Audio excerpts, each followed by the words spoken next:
So I was reading about the Black Death, and I kept running into this one detail that I could not stop thinking about, which is that a significant number of people who tried to leave, who identified the threat, packed their things, and physically moved their bodies away from it, died anyway.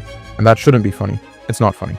But the mechanism of it is so specifically, avoidably broken, that I couldn't just let it go. Here's the thing, the plague, and I'm going to call it what it actually was, which is a bacterial infection called Yersinia pestis. Name it by its most damning trait, a bacterium that killed 30 to 60% of Europe's entire population, which is a number I want you to just sit with for a second. Anyway, it spread in ways that completely invalidated every intuition people had about how disease worked, which is fine. They didn't know how disease worked. That's not the critique. The critique is what happened next. Problem 1. They brought it with them. Here is the situation. It is 1347. Word reaches your village that the next town over is full of dying people. You are not an idiot. You think, I will leave before it gets here. So you pack, you grab your family, you get on a road, and in your luggage, in the cloth, in the grain, riding on you, are fleas. Infected fleas carrying the bacterium, which at this point in the story have not yet bitten anyone in your family, but are, let's say, keeping their options open. You arrive at the new place. You settle in. You have successfully transported the plague to a location that did not previously have the plague. Congratulations. You have speedrun the apocalypse. The better solution, by the way, was obvious. Quarantine.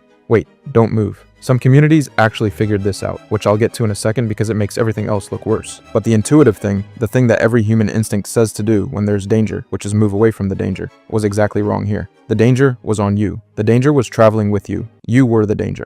Problem 2. The places people ran to were the worst possible destinations. When you flee an epidemic, you want to go somewhere safe. In the 14th century, somewhere safe meant a city with walls, a monastery, a port town with trade, somewhere with resources, with community, with shelter, which are also, coincidentally, the places with the highest population density, the most incoming travelers, and rats. Lots of rats. Cities in medieval Europe were, and I want to be precise here, genuinely unbelievable in their rat-to-person ratios. And rats hosted the fleas. And the fleas? We've covered the fleas. So the flow was, person in rural area hears about plague, flees to city for safety, arrives in the densest flea-hosting rat-adjacent environment on the continent, and then wonders why it didn't work.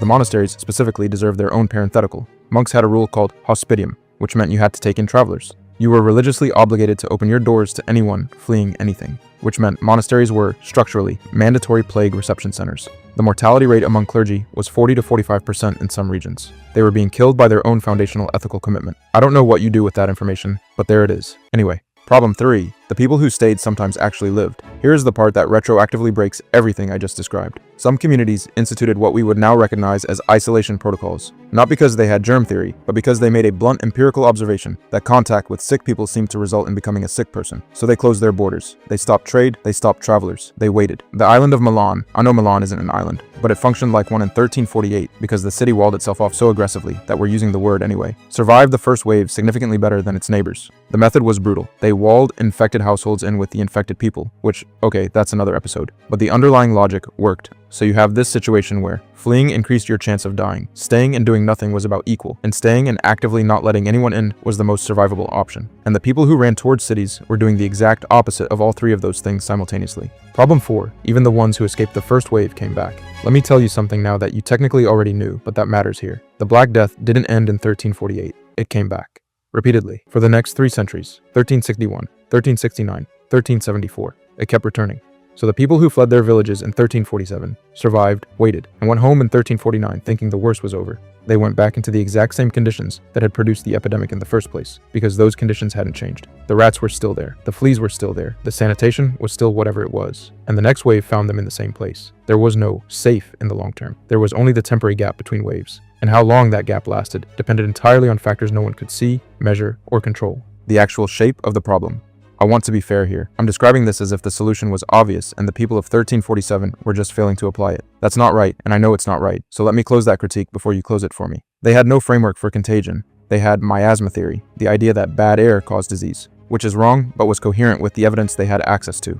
Moving away from a bad-smelling city into cleaner countryside air was completely reasonable under that model. The problem wasn't stupidity. The problem was that the correct behavior, stay put, isolate, don't travel, felt like giving up, felt like waiting to die, and ran directly against every survival instinct. And the wrong behavior, run, seek community, find resources, felt like fighting back. They were punished for trying. That's the actual tragedy. Not that they didn't know. It's that the thing that felt like survival was the mechanism of spread. The disease had, by pure accident, perfectly inverted every useful human response to danger. So is the Black Death a well-designed epidemic? 7 out of 11 medieval ox carts would not survive again.